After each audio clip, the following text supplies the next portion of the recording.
Please be seated. Veuillez vous asseoir.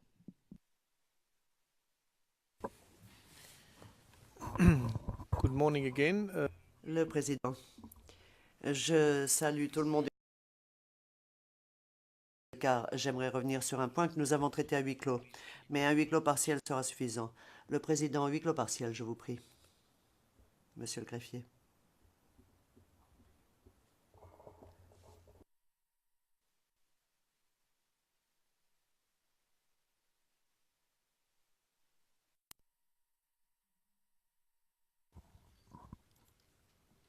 So, Mr. Witness, we are now again. Président, donc, monsieur le témoin, nous sommes à nouveau en audience publique. Je tiens à vous le faire savoir. Et j'en appelle instamment à toutes les personnes présentes puisque nous sommes face à une situation sérieuse dans le but unique d'établir la vérité. Nous ne sommes pas en train de participer à une bataille politique. Nous sommes au cœur d'un procès. Donc, je demanderai à toutes les personnes qui écoutent ce qui se passe ici de garder le calme. Nous sommes un tribunal chargé uniquement de rechercher la vérité. Le témoin est ici pour dire ce qu'il sait et il est soumis à l'obligation de dire la vérité. Donc, monsieur le procureur, je vous prierai de bien vouloir poursuivre votre interrogatoire du témoin. Monsieur MacDonald. J'aimerais vous demander, Monsieur le Président, jusqu'à quelle heure nous allons siéger. Le Président, je dirais jusqu'à 13 heures. Monsieur MacDonald, donc cela fait 2 heures. Le Président, non, 1h30 pour le témoin. Si cela convient aux interprètes en particulier. Bien. J'ai obtenu le consentement des interprètes, donc tout va bien.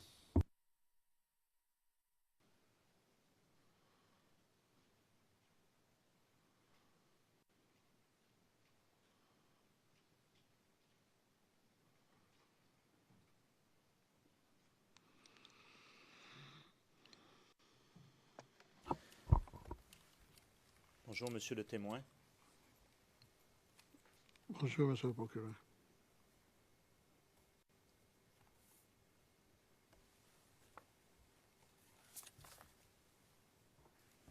Alors, nous allons continuer aujourd'hui l'interrogatoire. Et il va falloir vraiment faire attention pour éviter un chevauchement entre mes questions et vos réponses. Alors, j'aimerais poursuivre mes questions avec la première ronde, le premier tour des élections.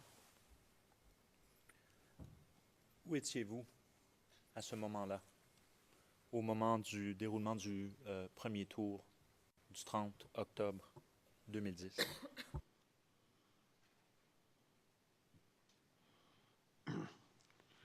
J'étais au nord du pays, j'étais à Korogo. Et avec qui étiez-vous là?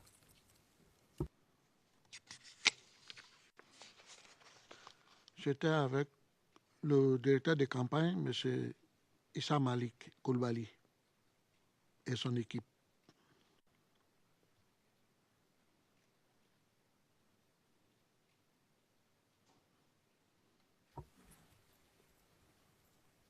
Et vous avez fait combien de temps à Korogo à ce moment-là?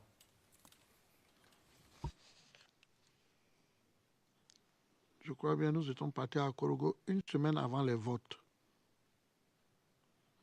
Et après les élections nettes, nous sommes rentrés sur Abidjan.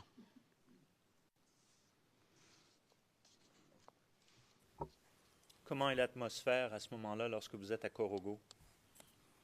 Vous savez, le premier tour des élections à Korogo, ça s'est passé très bien, l'ambiance était bien.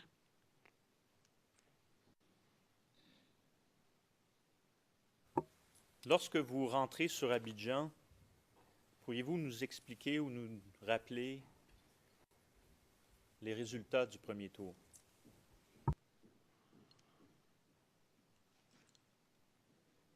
Le résultat du premier tour, le président Gbagbo était en tête, M. Alassane Ouattara était deuxième et M. Bédié était troisième.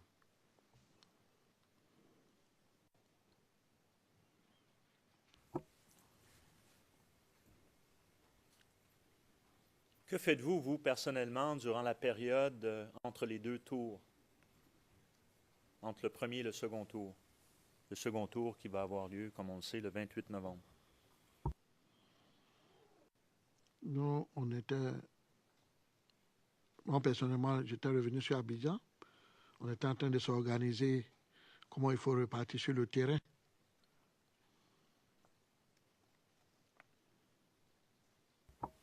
Vous faites cela comment vous préparez? Décrivez-nous un peu dans vos propres mots comment ça se passe. C'est de dire, quand on parle de préparer, ça dit quelles sont les logistiques, quelles sont les choses qu'il faut prendre et il faut aller où. C'est de ça que je parle. Puisque quand on parle de repartir en campagne, parce qu'on devait aller en campagne, on devait repartir en campagne, donc il fallait avoir les moyens et tout ce qu'il faut pour aller en campagne. C'est ce qu'on dit préparer. Et cette logistique, vous faites ça comment? Décrivez-nous qu'est-ce que vous voulez dire par logistique dans vos propres mots. Logistique, c'est d'avoir les moyens, avoir les voitures, et puis avoir les tricots, tout ce qui fait part de la campagne pour faire la publicité de notre candidat. C'est de ça qu'il n'y a pas de logistique. Et ça, vous faites ça avec qui? Cette préparation, cette planification pour le deuxième tour? On fait ça avec le directeur de campagne.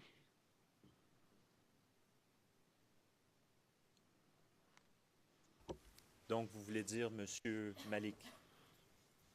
M. Issa Malik.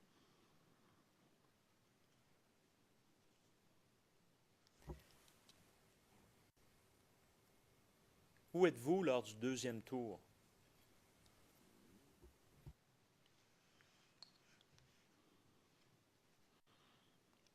On est reparti à Korogo. Combien de temps avant le deuxième tour? Si est bonne mémoire, peut-être une semaine. Si est bonne mémoire.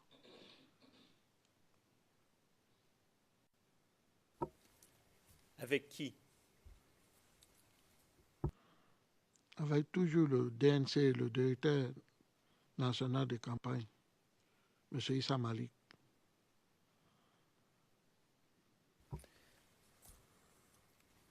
Lors du premier tour, vous avez mentionné que vous étiez avec M. Issa Malik et son équipe. Pourriez-vous nous décrire un peu qu'est-ce que vous voulez dire par son équipe? Son équipe, ça veut dire que chaque responsable de campagne avait un bureau qu'il avait mis en place, qui l'accompagnait pour faire la campagne. C'est ça l'équipe. Ça peut avoir 5 personnes, des équipes peuvent avoir 10 personnes, ça dépend. Mais on était toujours accompagné de plusieurs personnes pour faire la campagne. C'est ça qu'on appelle l'équipe. Qui sont les deux candidats qui vont s'affronter au deuxième tour? C'est M. Alassane Ouattara et M. Laurent Gbagbo. Et M. Bédié, lui, que fait-il entre les deux tours des élections? Il n'avait plus rien à faire parce qu'il était éliminé. Donc, il a rejoint le soutien de M. Alassane Ouattara puisqu'ils étaient dans le même RHDP.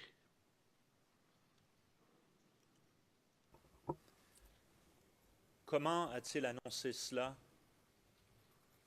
M. Bédié? Annoncé quoi? Sa défaite? Son soutien à M. Ouattara? annoncé, il a annoncé ça publiquement, tout le monde le sait. C'est un groupe qui est formé, c'est-à-dire le PDCI, le RDR et les différents partis qui sont rejoints pour faire le AHDP. C'est comme ça. Ça, ça s'annonce officiellement, en public, par des conférences, par des rencontres.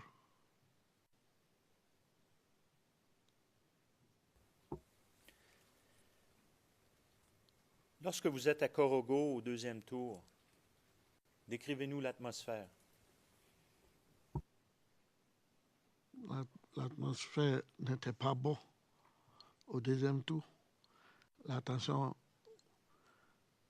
était en train de monter parce que là, on s'est rendu compte que c'est les dernières batailles, les derniers pas. Et il fallait un gagnant. Donc, les gens faisaient tout pour que les candidats gagnent.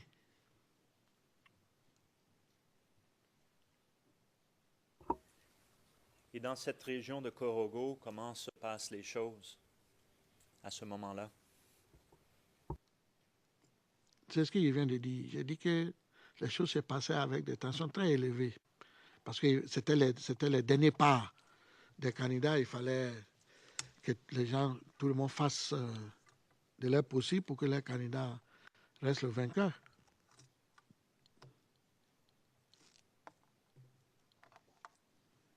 Et comment s'exprime cette tension? Si vous pouvez peut-être informer la Chambre.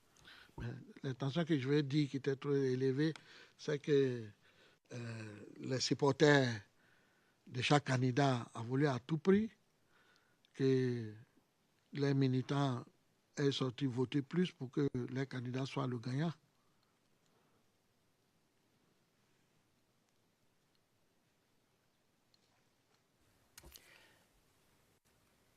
Où avez-vous voté? Moi, je n'ai pas pu voter ce jour-là, puisque je ne pouvais pas voter à Corogo. Donc, au moment du 28 novembre, la journée même du vote, vous êtes à Corogo, mais vous ne pouvez pas voter là. Vous deviez voter à quel endroit? Je crois que je devais voter à Mankono, je crois.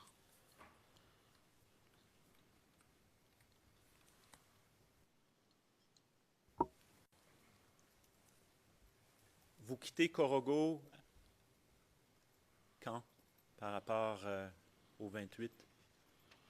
Est-ce que le 28, vous êtes resté sur place? Est-ce que J'ai quitté Corogo, vous faites quoi? j'ai quitté Corogo, je crois bien. Le matin même, on n'avait pas encore fini les élections et les résultats.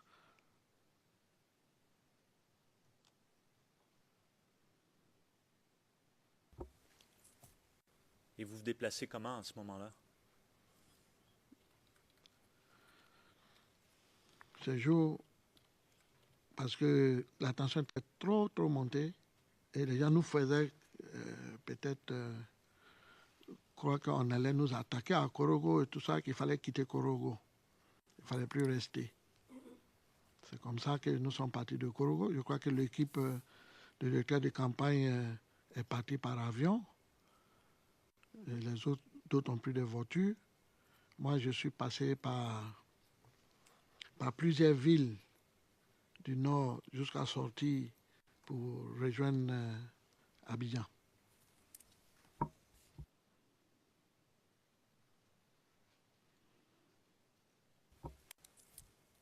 Pourquoi pensiez-vous que vous étiez pour être attaqué? C'est les informations que nous, on recevait. C'est les informations qu'on nous recevait. Et puisque nous étions les responsables des campagnes du président Laurent Gbagbo, et on était dans la région et dans le village de son directeur de campagne, donc il fallait vraiment partir. Ce n'était pas prudent de rester. Donc je crois que quand le directeur de campagne aussi, lui, il a fini de voter, tout le monde a pris la route. Je crois bien.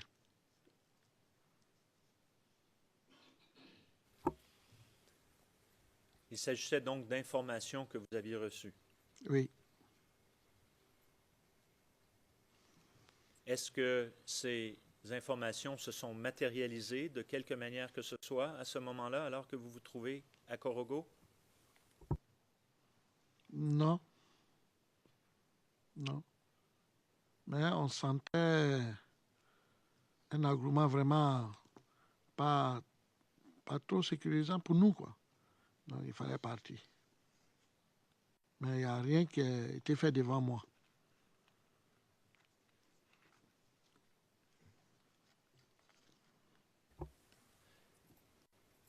Donc, M. Malik était de la région, M. Issa Malik était de la région de Corogo.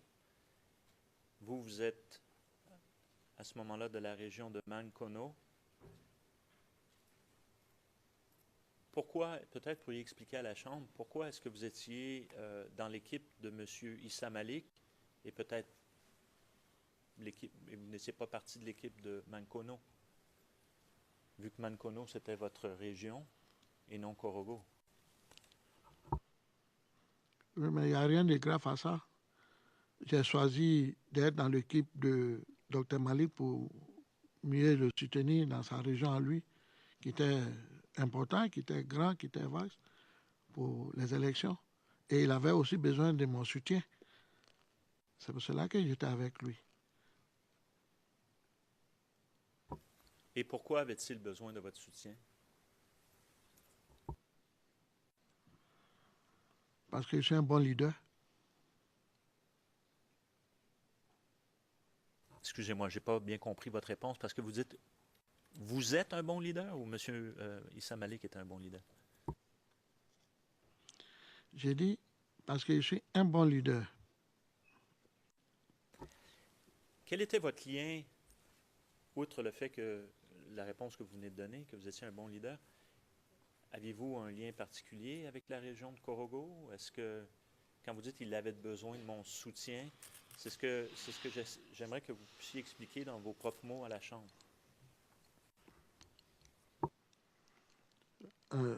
Vous savez, quand vous parlez des liens avec Corogo, j'avais des liens partout dans le nord.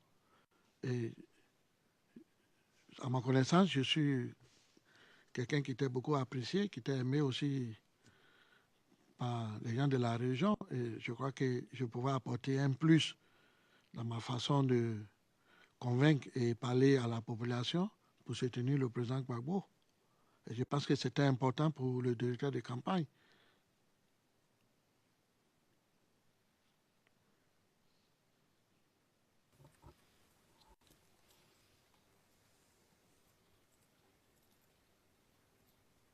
Et encore une fois, je comprends que, parce que je veux que la Chambre comprenne bien, c'est quoi ces liens que vous pouviez avoir avec le Nord, la région de Corogo? Je vais peut-être comme moi-même issu du Nord, j'ai toujours dit que je suis du Nord. Et tous mes enfants sont du Nord, mon épouse était du Nord. Donc je pense que ça joue aussi à ça. Ça joue dans la campagne.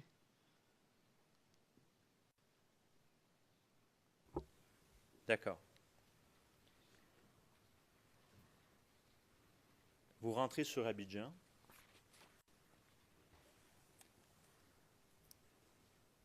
L'atmosphère est comment à Abidjan à ce moment-là, lorsque vous arrivez? Vous dites qu'il y a vous sentez des tensions, c'est palpable. À Corogo, vous recevez des informations, vous prenez la route, vous rentrez sur Abidjan. Maintenant, lorsque vous arrivé à Abidjan,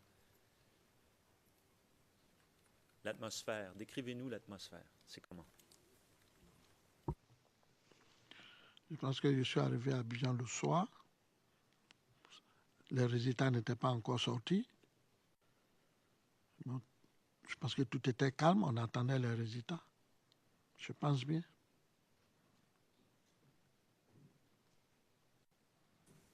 Vous dites que tout est calme. À votre connaissance,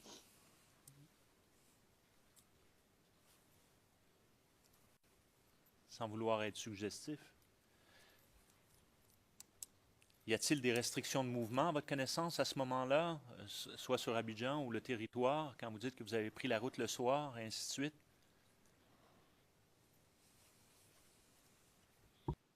Non, j'ai dit, je suis rentré, je crois, bien le soir. Je suis entré à Abidjan bien le soir. Et je vous ai dit que la ville était calme et que tout le monde attendait les résultats.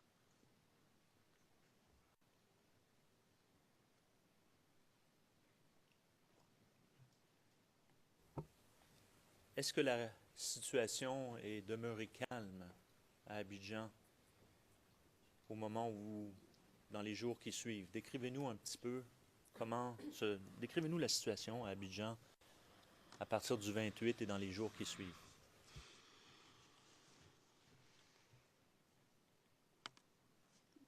Après les élections, tout le monde attendait les résultats. Bon, la ville, les gens allaient, les gens venaient, c'était encore calme.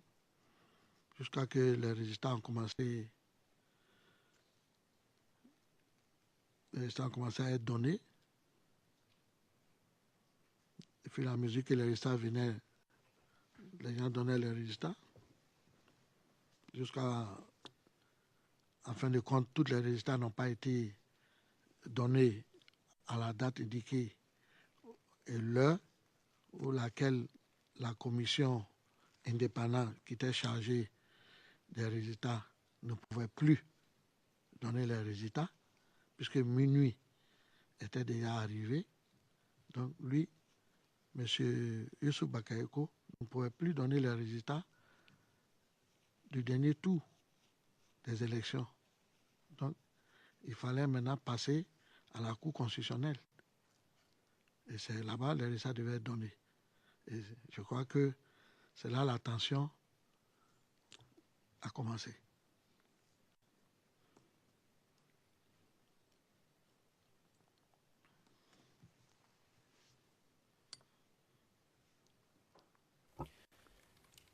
Alors, on va prendre ça une étape à la fois. Vous avez mentionné maintenant la commission électorale indépendante, dont M. Youssouf Bakayoko était le leader.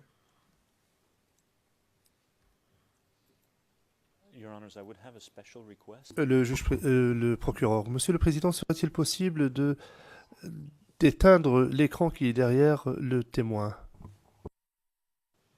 I don't know. Le juge président, je ne sais pas si cela est possible. Je crois que c'est possible, effectivement. Oui, très bien, c'est éteint. Le procureur, merci beaucoup parce que le président, est-ce que cela vous irrite de vous voir vous-même? Monsieur McDonald, non, je ne réagirai pas à cela. Je vois qu'il y a différents participants derrière le témoin et c'est distrayant. Je viens tout juste de le constater. J'imagine que le fait de me voir à l'écran ne m'a pas tellement dérangé, mais bon, j'en n'en dirai pas plus. Revenons à votre témoignage. Parlez-moi un peu de ce que vous savez de la commission électorale indépendante. La question peut sembler vaste, mais c'est pour vous permettre de vous exprimer librement et à votre propre rythme sur c'était quoi son objectif, c'était quoi son but, son rôle, que fait-elle durant la campagne électorale, durant la question des résultats. Vous avez l'opportunité de nous expliquer un petit peu dans vos propres mots. Ok, merci, monsieur le procureur. La commission indépendante pour organiser les élections, le rôle du président, le rôle même de cette organisation est d'organiser les élections en Côte d'Ivoire. Partout. Que ce soit les élections présidentielles, députés, maires, c'était leur rôle d'organiser les élections. Et son rôle, c'est d'envoyer des bureaux et des représentants de leurs bureaux pour surveiller les élections. Et quand les élections sont faites, que les gens finissent de voter jusqu'au soir, les urnes sont comptées dans la région par des représentants de ces structures et les représentants des deux différents candidats qui sont là pour surveiller aussi et des surveillants. Et il y avait d'autres organisations internationales qui sont venues pour surveiller les élections. Au fur et à mesure, le résultat lui parvient sur Abidjan et il y avait un porte-parole qui donnait les résultats à la population selon l'arrivée des résultats. Voici était le rôle de cette organisation qui était mise en place.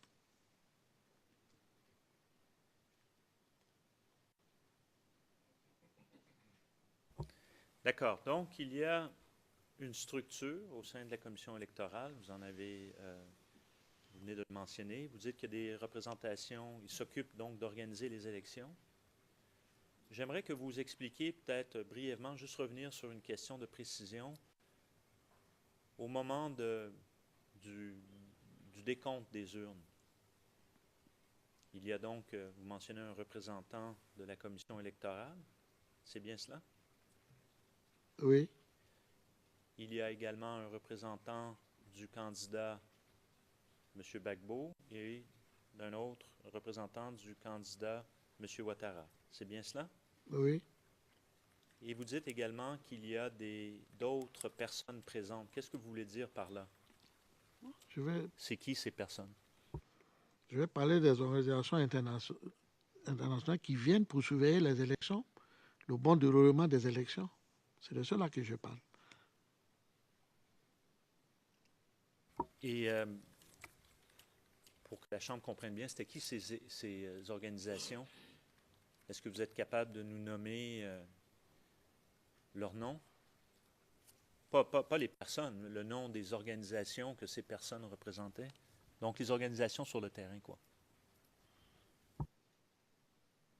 Je ne peux pas te donner le nom de ces organisations, mais il y en avait plusieurs. Il y en avait des organisations qui venaient de l'Union européenne, de l'Union africaine. Il y avait des organisations qui venaient de d'autres ONG, d'autres structures pour surveiller les élections et donner leur point de vue si c'est fait dans la transparence ou dans la non-violence.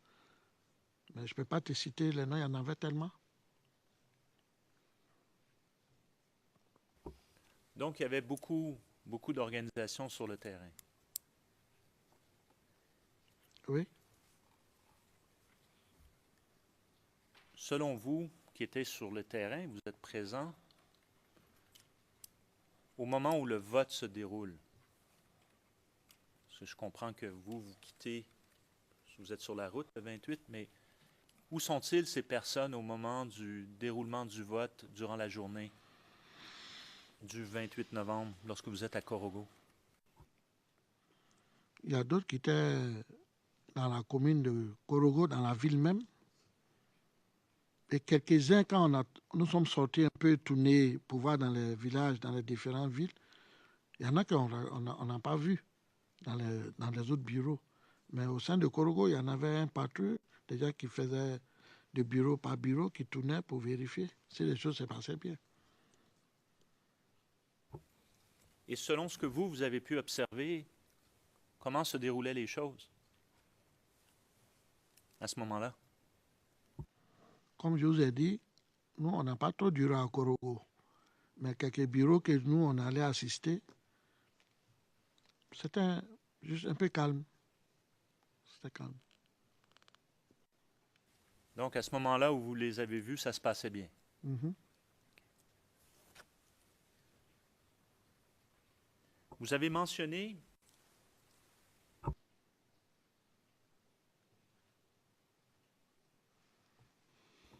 vous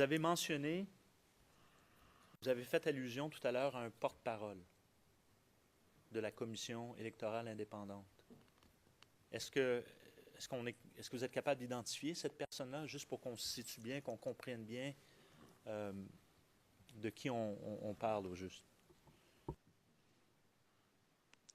Je peux vous donner le nom de sa famille. C'est un certain Bamba, mais je ne peux pas vous donner son nom complet.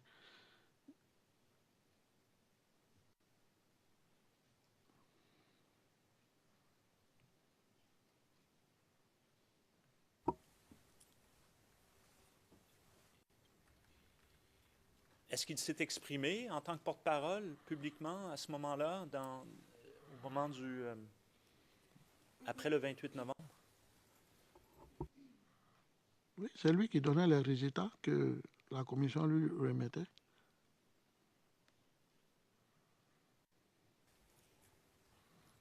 Et où avez-vous vu ça, vous? Où étiez-vous? J'ai vu ça à la télé.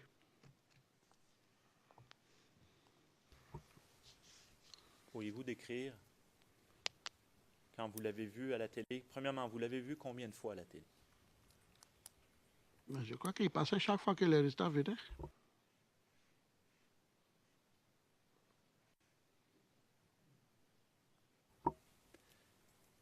Où était-il lorsqu'il donnait ses résultats?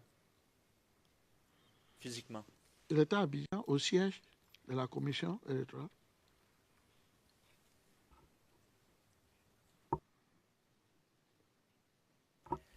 Et le siège de la commission électorale se trouvait à quel endroit?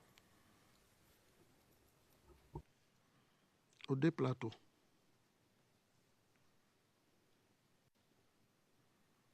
Donc le quartier des Deux Plateaux. Mhm.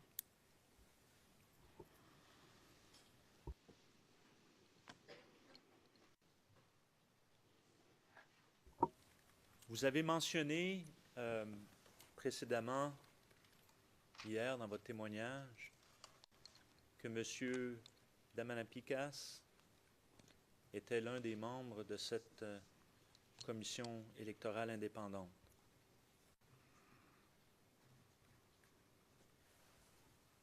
Est-ce que vous avez... Avez-vous vu,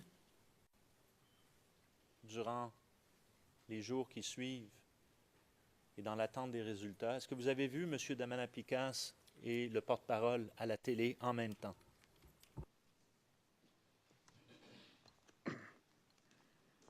Oui, je les ai vus à la télé en même temps. Pourriez-vous expliquer à la Chambre ce que, à ce moment-là, vous voyez lorsque vous êtes à la télé? Lorsque vous regardez la télé, pardon. Lorsque ça a été annoncé que le porte-parole de la CI devait venir donner les résultats, nous étions en train de, chacun de nous, disons presque toute la Côte d'Ivoire, était devant la télé, chacun prenait note. Lorsque le monsieur a commencé à donner les résultats, arrivé M. Damanapikas, et il y avait les journalistes, il y avait tout le monde, puis je crois qu'il y avait un autre, le directeur du cabinet aussi du ministre de l'Intérieur qui était là, c'est son nom que j'ignore. C'est ainsi qu'ils ont trouvé que les résultats que M. Bamba, le porte-parole de la commission, était en train de donner, ce sont des résultats qui ne sont pas passés par la commission. D'après le système, quand les résultats arrivent, je crois qu'il y a la commission qui doit siéger pour valider avant que le porte-parole vienne annoncer. D'après ce qui s'est passé, ce qu'on a vu en direct, c'est que les résultats que M. Bamba était en train d'annoncer, c'est les résultats qui étaient arrivés mais qui n'étaient pas valides, qui n'étaient pas été validés par la commission, qui devait siéger.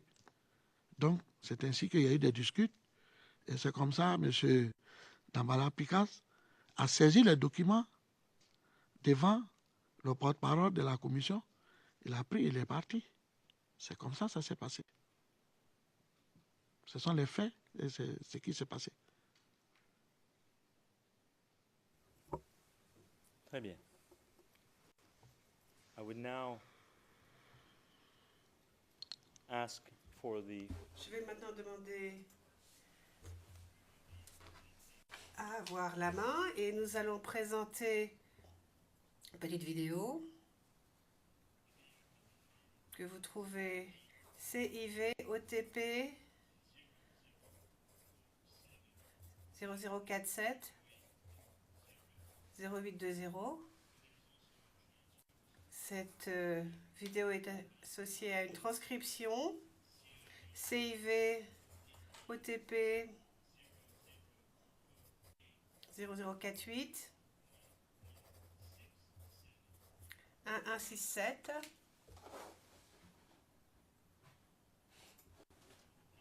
Je répète les 4 derniers numéros.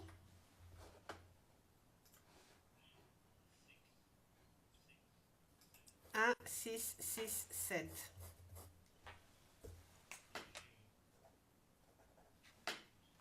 Cette vidéo fait référence aux propos récents de témoins. Je vois Maître Hocher qui va se mettre debout. Maître Hocher, oui, pas d'objection. Monsieur McDonald, merci.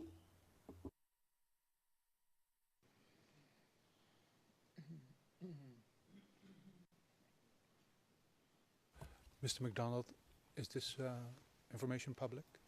Le greffier de DOS, Monsieur McDonald, cette information est-elle publique? Monsieur McDonald, oui.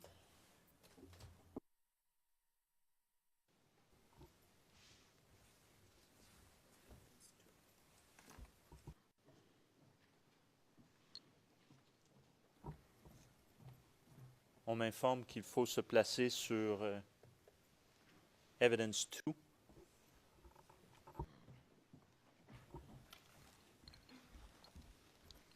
Alors, monsieur,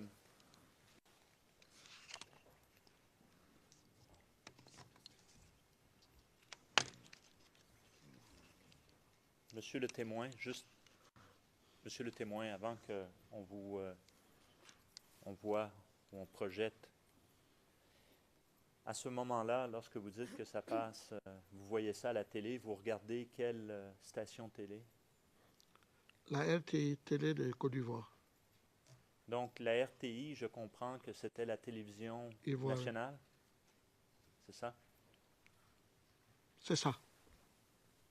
Très bien. Alors, on va présenter la vidéo. Ça dure quelques minutes.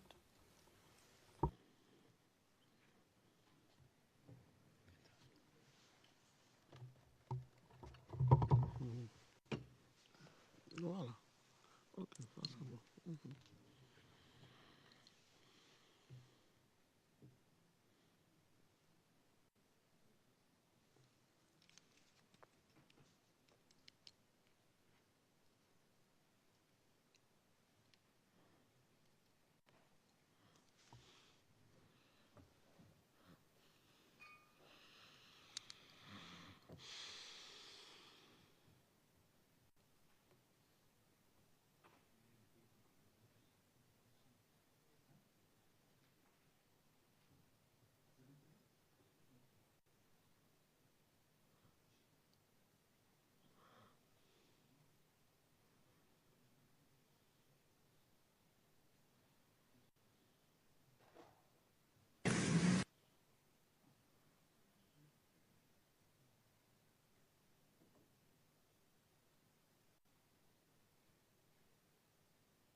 Les résultats que nous allons vous annoncer sont les résultats c'est un hold-up électoral. de l'Agnébi, Que vous le notiez pour de l'Agnébi, du Zikomoué.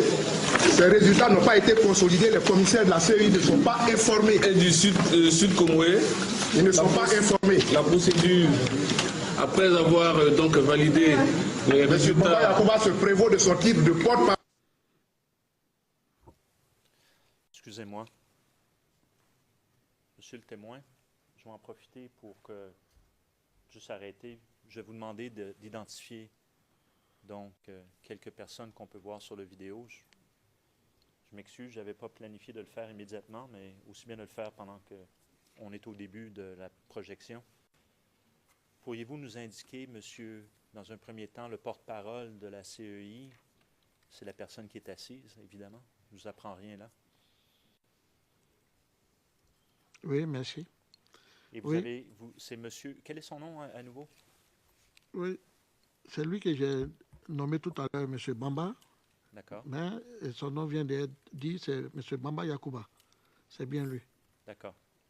Et la personne à droite, avec la chemise noire, complètement à droite de l'écran, qui a un doigt là, ici, juste à sa chemise. La chemise noire, pantalon beige, à l'écran que je vois. C'est M. Dambala Picas. donc M. Damanapikas. Et la personne à gauche, complètement en complet cravate? C'est le directeur du cabinet du ministre de l'Intérieur. Est-ce que vous vous rappelez de son nom à ce monsieur, à ce moment-ci? Excusez-moi, il ne me rappelle pas de son nom. D'accord. Très bien. Alors, on va continuer avec la projection.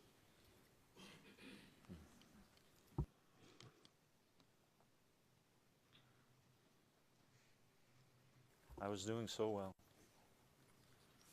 I think. Tout allait parfaitement jusqu'à présent. Enfin, je le pensais. Continuons avec la projection, s'il vous plaît.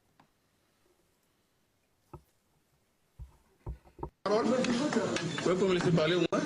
Il se prévaut de son titre de porte-parole pour donner des informations que la commission centrale n'a pas validées.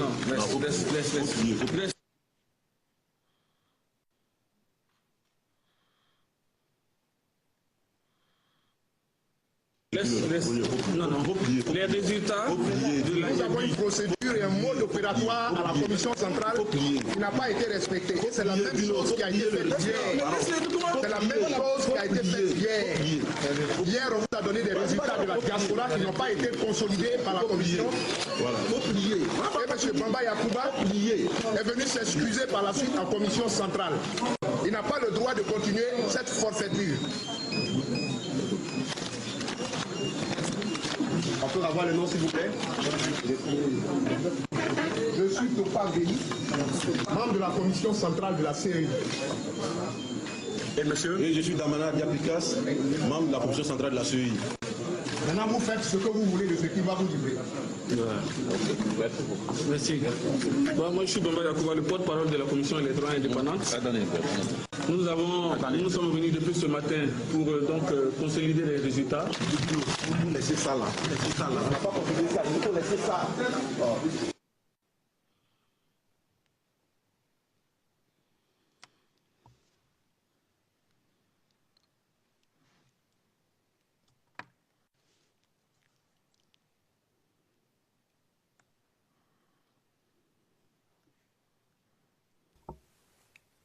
Having difficult issues with Ça va un petit peu de mal avec Transcende, malheureusement. Madame, Messieurs les juges, donc j'ai du mal à suivre la transcription. Enfin, nous pouvons poursuivre et je pense que le problème sera résolu d'ici cet après-midi.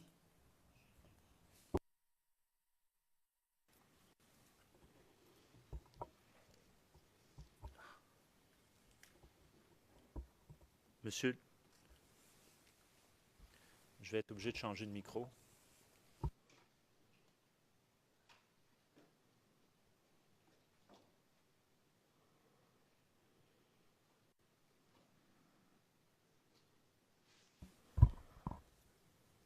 Ma console